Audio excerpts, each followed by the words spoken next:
Magandang araw mga bata. Magandang araw din po. Bago tayo magsimula, tayo muna ay tumayo at tayo ay manalangin.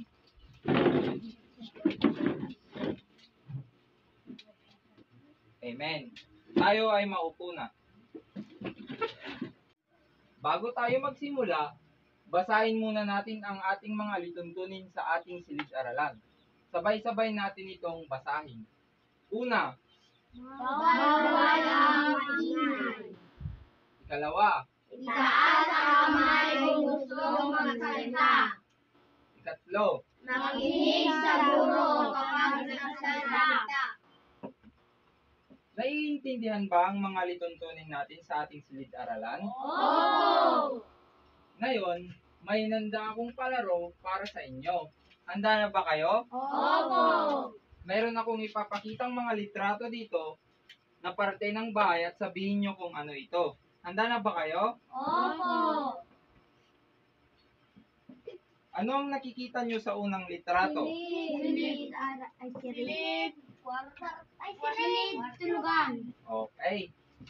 Very good. Dito ay silid tulugan. Ito namang ikalawa. Salas. Okay, very good.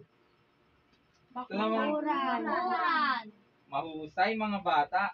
Ito namang ikatlo. Anong nakikita nyo sa mga Naglinis.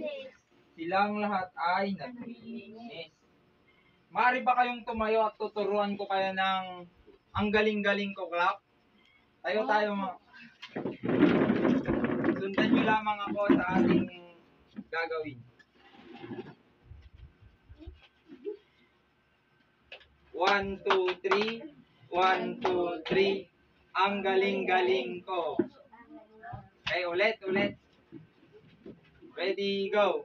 1, 2, 3. 1, 2, 3. Ang galing-galing ko. Okay, maupo na tayo.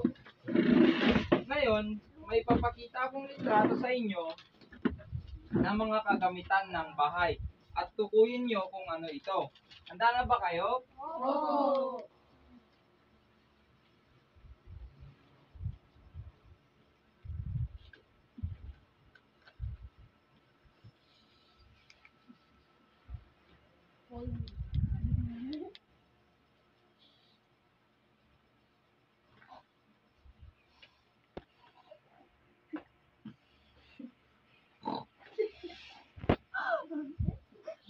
Andito na ang ating mga litrato. Handa na ba kayo? Opo!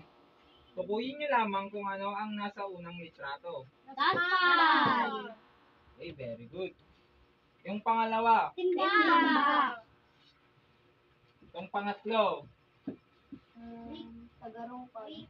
Rick. Okay, tama. Ito ay rake. Ito namang pangatlo, ay pangapat.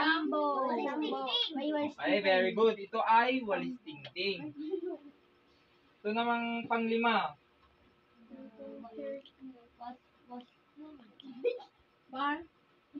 Ay, mukhang hindi nyo alam. Ito ay vacuum cleaner. Ito namang susunod. Map. Okay, very good. Itong pang-last, ano ito? Tambo. Okay, very good. Ano ulit ito? Daspan. Ano ulit ito? Walis tambo. At ano ulit ito? Walis tingting. Yan, mukhang alam nyo na kung ano ang mga kagamitan sa paglilinis ng bahay. Ngayon, dumako naman tayo sa mga kahulugan ng mga kagamitan sa paglilinis ng bahay. Handa na ba kayo? Opo.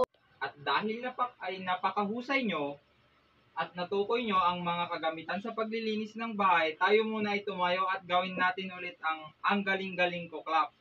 Tayo tumayo. Handa na ba kayo? Sundan nyo lamang ako. 1, 2, 3.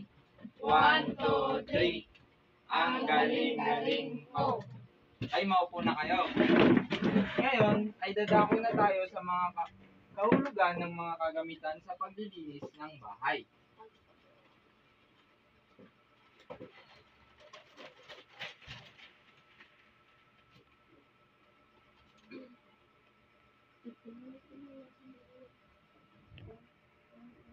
Okay. Sino ang gustong magbasa? Kay Janelle. Ito ay kilala sa kanyang kakayahang na maglinis ng sahig at iba pang lugar sa loob ng bahay. So, ang walis tampo daw po ay kilala sa kanyang kakayahan na maglinis ng sahig at iba pang lugar sa loob ng bahay. Kayo ba ay naglilinis ng inyong bahay? Opo. Anong ginagawa niyong paglilinis? Pagbugas. Okay, very good. Dako naman tayo sa pangalawa.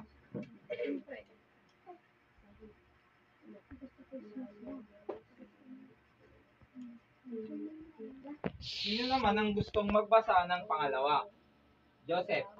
Ginagamit ito sa paglilinis ng sahig mula loob na ang mga gilid o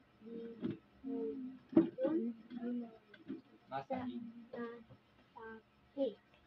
Okay, ang mop daw ay ginagamit ito sa paglilinis ng sahig, lalo na sa mga tiled o linoleum na sahig. Sino ang may tiled na bahay dito, yung naka-tiles? Okay. Ang ganda naman ng bahay nyo at naka-tiles. Dako naman tayo sa susunod.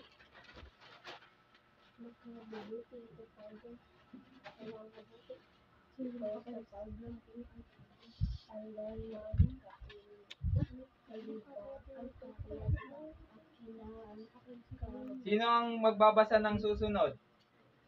Joseph. O Joseph.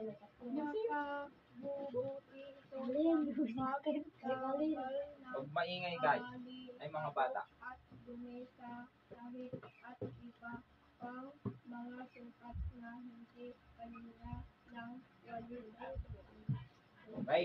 Ang vacuum cleaner daw ay makakabuti ito sa pagtanggal ng alikabok at dumi sa sahig at iba pang sukat na hindi kaya ng walis tambo. Hinihigop nito yung mga alikabok na nasa mga upuan, sa mga carpet. Kaya dadako naman tayo sa susunod. Sino ang gustong magbasa ng susunod? Althea. Ikaw na lang, Princess. Ginagamit ito sa pagwawalis ng bakuran o Maaari mong basahin ulit at ng malakas para marinig ng mga kaklase mo. ginagamit ito sa pagwalis ng bakuran o sa paligid ng bahay.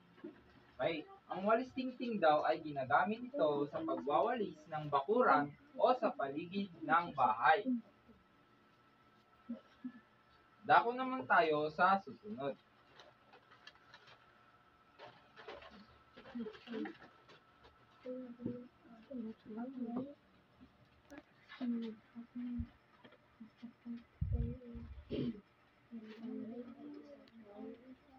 Sino ang gustong magbasa? Ang rake ay isang pangunahing kagamitan sa pag-aalis ng mga dahon at iba pang maliliit ng basura mula sa lupa.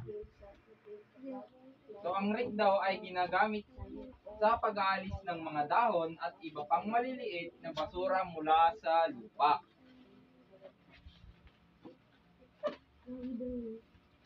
Sunod naman tayo dito sa timba. Okay. Sino ang gustong magbasa? O sabay-sabay na lang nating basahin.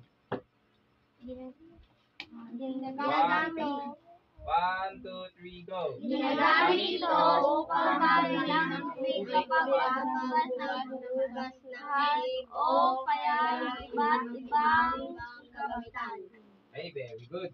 Ang timba daw ay ginagamit ito upang magbuhat ng mga kagamitan o paglagyan ng tubig. At ito ay dalhin.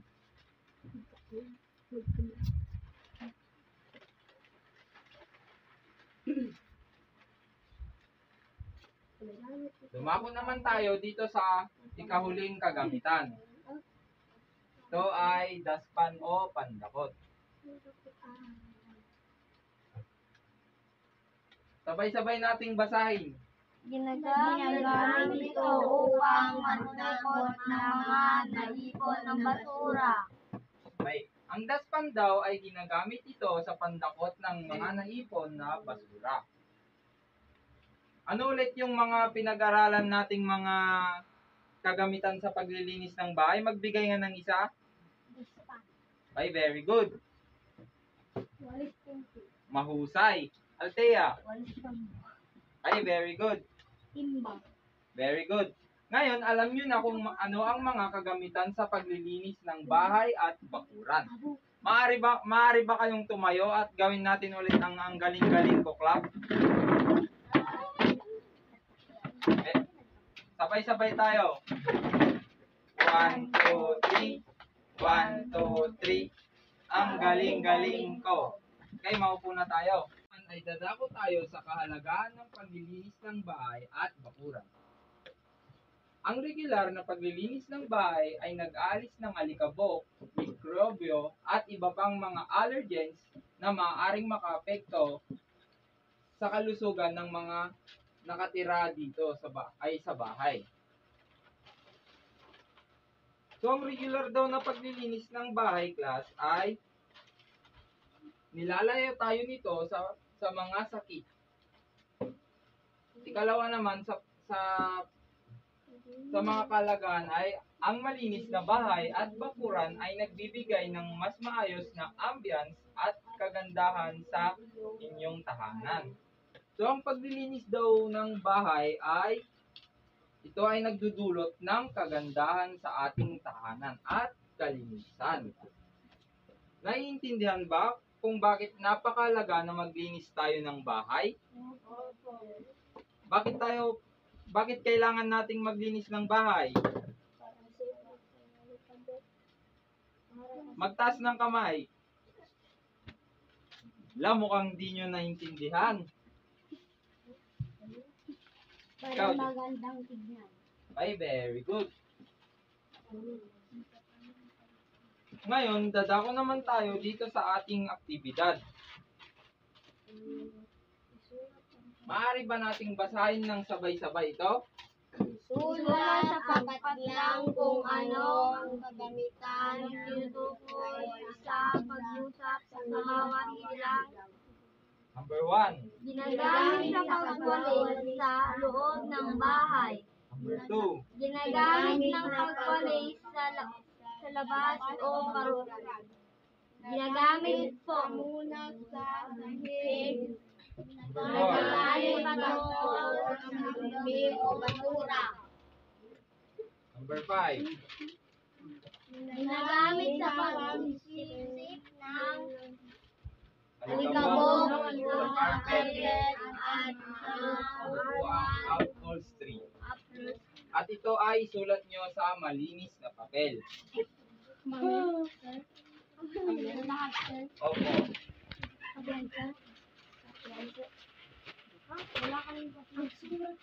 Ayan, natapos na ninyo ang inyong aktibidad. At dadako naman tayo sa inyong takdang aralin. At ito ang inyong takdang aralin. Ilabas lamang ang inyong mga papel at isulat ito. Magtala ng 5 mga kagamitan sa paglilinis ng bahay na madalas gamitin sa paglilinis ng bahay. Naintindihan ba? At ipasa nyo ito sa susunod nating pag-aaral o sa susunod na eskwela. Tayo ay tumayo na. Gawin natin ulit ang galing-galing ko clap. Handa na ba kayo? Okay, sabay-sabay tayo. 1, 2, 3. 1, 2, 3. Ang galing-galing ko. Okay. Naintindihan ba ulit ang paglilinis ang mga kagamitan sa paglilinis ng bahay? Magbigay nga ulit ng mga kagamitan. Ay, mahusay. Janelle. Ay, mahusay. Ay, mahusay. Tama. Lahat ng nabanggit nyo ay mga kagamitan sa paglilinis ng bahay. At dito nagtatapos ang ating aralin. Ay tumayo na at ating kakantahin ang paalam na. Alam nyo na ba yung kantang yon? Hindi po. Ay, sundan nyo ako at ating kakantahin. Tayo'y maghanda-handa, tayo'y uuwi na. Bukas na muli, tayo magkikita. Paalam na sa'yo. Paalam na sa'yo. Goodbye, class! Bye, sir!